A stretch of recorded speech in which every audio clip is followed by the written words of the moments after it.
Hi everybody. To store an N-gauge train layout under my son's bed, we created the Beddy-Bye. Here's how. To make the unit's main box, we needed sturdy half-inch plywood for the bottom and 3/4 inch by 3 1/2 inch finished solid wood for the sides. We were very lucky. The lumberyard made almost all of the cuts for us. Our final unit measures 4¼ inches high by 34 inches wide by 54 inches long, with the lid overhang adding another about 1/2 inch on all sides around the top. Once we had assembled our materials, it was time for prep and paint. We lightly sanded the wood, as needed, with a fine grit sandpaper. We then applied white primer coats to the plywood where it would be visible inside the box, creating a blank canvas for the future layout's landscape design, which might include roads and grass and things like that. We coated all other surfaces with a clear indoor-outdoor spar urethane to protect the wood.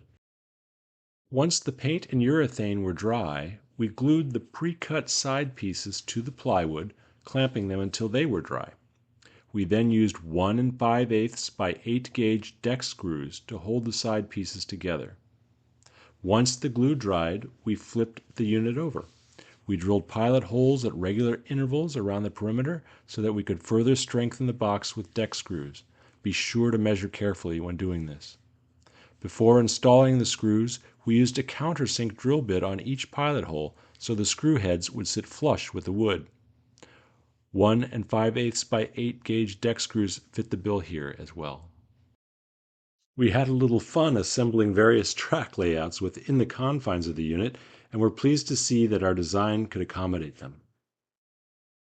Using lightweight 1/4 inch plywood, we created a lid that overhangs the bottom portion of the storage unit by about 1/2 inch on all sides.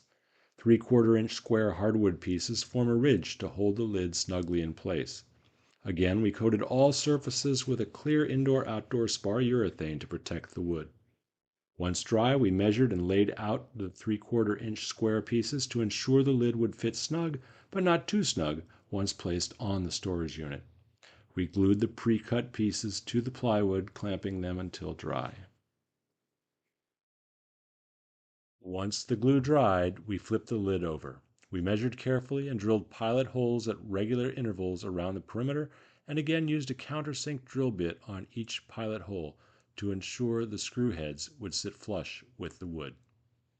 We then used stub here number 6 by 5/8 screws to hold the pieces to the plywood. Please note that the lid is not attached to the lower portion of the storage drawer and can be fully removed and set aside to allow for full viewing of the train layout. Here's what it looks like when completely closed. And here it is, at home under my son's twin bed. Notice how the storage unit slides between his bed frame's front and rear casters. One final note. Please be sure to provide adequate adult supervision and assistance to any child using the unit. Thanks for watching.